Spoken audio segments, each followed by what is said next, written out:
Let's get down to the playoff. Okay, we've got Saturday night, Oklahoma taking on Alabama. The Sooners, a big two-touchdown underdog against the Tide. Yeah, I mean, historically speaking, the semifinal games have not been really competitive over the last 4 or 5 years that we've had them, and these are probably the two least competitive games we have on paper, at least. So if history is any indicator, one, if not both these teams should win easily. However, of the two double-digit favorites, I think, or the two double-digit dogs, rather, I do think Oklahoma has a chance to keep this one closer, maybe than Notre Dame, just due to the fact Oklahoma is so explosive offensively. They've scored 28 points or more in every game the past 2 seasons under head coach Riley. This is an Alabama defense, of course. It's a huge step up in class. Oklahoma hasn't faced anything like this in those 2 years, but this is still a really good offense. But what I think gets a little bit lost sometimes isn't how great Alabama's defense is, but how great their offense is as well. Oklahoma averages 49.5 points a game. Alabama averages 48 points a game, yet they give up 17.5 less points per game defensively. So a substantial defensive edge for Alabama. The real X factor, I think, is how healthy Tua is at quarterback. I expect him to play well against subpar defenses this year, like Oklahoma.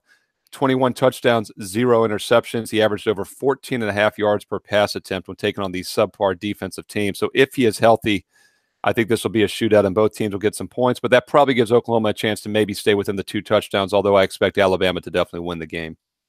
The opening game on the playoff ticket takes place in Dallas at the Cotton Bowl with Notre Dame taking on Clemson. Of course, the Tigers a mainstay in the playoff. Notre Dame making its first appearance. Both teams undefeated. Notre Dame with what was projected to be a very difficult schedule, but many of those teams underachieved.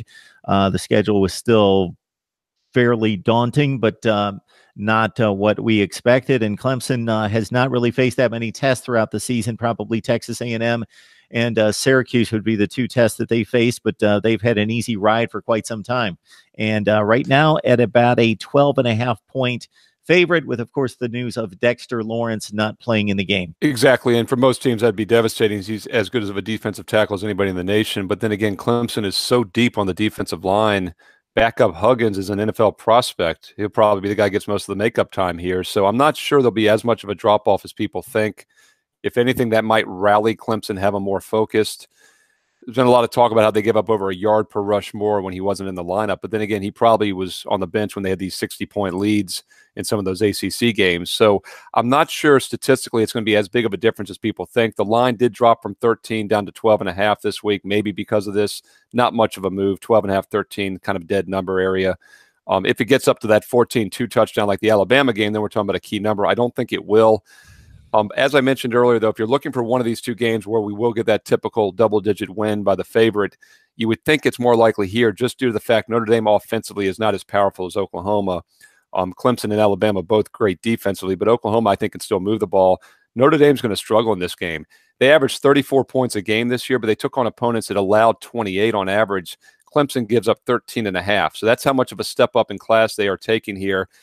Notre Dame played opponents that allowed 5.7 yards per play. Clemson allows 4.1. So Clemson's almost twice as good as the average defense in Notre Dame faced this year. I had the Irish as about only the 7th or 8th best team in the country based on my power ratings. Just don't feel like they deserve to be in the Final Four.